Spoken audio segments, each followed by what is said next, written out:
Guys, good evening. Mm. Alam niyo ba mga guys, ano ba talaga nangyayari sa mundo natin? Mukhang napakasiot na. Parang talagang talang bumibigay na ang mundo natin. At saka hindi na kailangan magpayaman tayo. Ang sa akin lang, ang kumain lang tayo sa araw-araw, hindi naman magarbo na pagkain. Yung nasasarapan ng sarili mo kung alin yung kakainin mo. Kasi po ako, hindi naman ako kumakain po kasi kahit masarap yung baboy, umiiwas na rin po ako sa baboy kasi sumasakit ang katawan ko pagka kumain ako baboy. Sama na sa akin yung talong, okra, tsaka yung gulay-gulay. Yun ang gusto ko. At saka hindi na natin kailangan magpayaman, magpasikat. Ay gustong-gusto ko man bumili ng ganito. Hindi ka na pwedeng makakuha dyan sa kalye. Kung gusto ko man bumili ng e-bike, anak ko, wala nang paglagyan. Halos punong-puno na lahat ng mga kalsada. Nako, ay ginawa ba ng gobyerno yung kalsada para i-parking lot dyan ang mga ng mga tao? Sa dinami-dami niya, nako. Ay ako, nawalan ako ng gana sabi ko, sayang lang yung ilimos na lang natin doon sa mga walang makain. Alam natin na talagang hikahos yun. Itulong na lang natin doon sa walang-wala kung mayroon man tayong konting pera na may tutulong. Kasi alam mo, napaka na talaga ng mundo natin. Nandyan yung nakaumang ang gera. Nandyan ang mga kalamidad. Nandyan ang lindol. At saka, nakita ko pa nga sa sa YouTube yung palang mundo natin umiikot. Ano mangyayari sa mundo natin? Parang magigiba na talaga. Nako, maraming mga bagay na at saka magbalik loob tayo sa Diyos.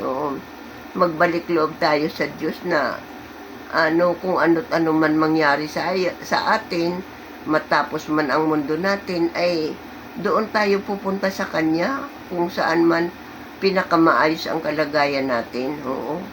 Magbalik loob tayo, muni-munihin natin ang ating mga sarili kung ano ba tayo, nagawa ba natin, nagmalabis ba tayo sa ating kapwa, o nagmalaki ba tayo sa ating kapwa, na ganito, ganyan. Nandyan lahat yan, kaya magbalik loob tayo. Sikapin natin na mag-recall tayo sa ating mga sarili. Mabuti na yung nakahanda na rin tayo na kung anong mang oras na mawasak ang mundo natin, mawala tayo dito sa mundo natin, at kung mayroon pa tayong pupuntahan sa kabilang ibayo, ganon. Yan ang ating gagawin. Katulad niyan, yung mga Pilipino pala sa Amerika, ano daw ni Trump, ano nga tawag nito? Paalisin lahat sa American yung mga not documented. Yung hindi, yung tago, ano ba yan, mayroon bang ganon? Sa Amerika? TNT, meron yan. TNT, Ay sana naman umuwi na sila sa Pilipinas para hindi magiging kawawa kalagayan nila doon. Pero kagaya ngayon, ang dami pa rin gustong pumunta sa States.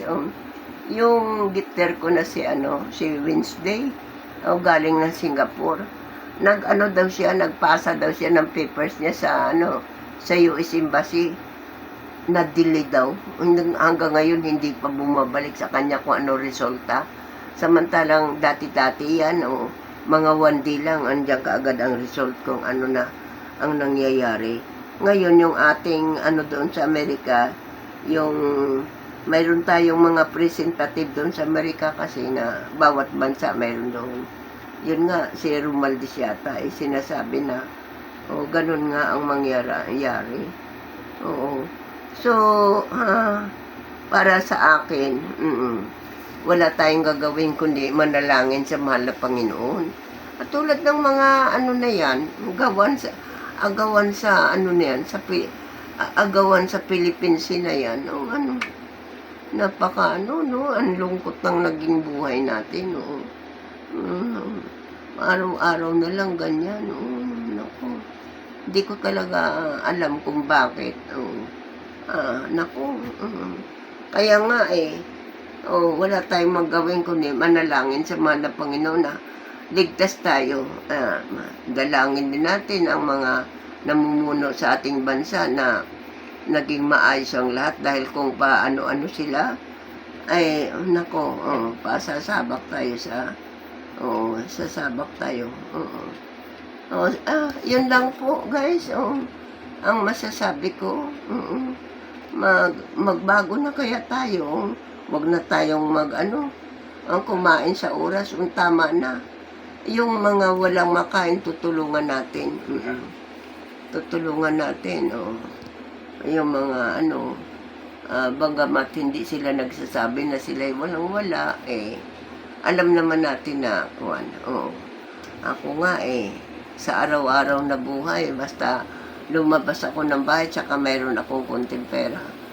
Yung mga nagtatricycle dyan, sasakay ako, malaking bagay na yun, makatulong man lang ako maskin sintimo. Yun lang guys, masasabi ko. Wala nang iba.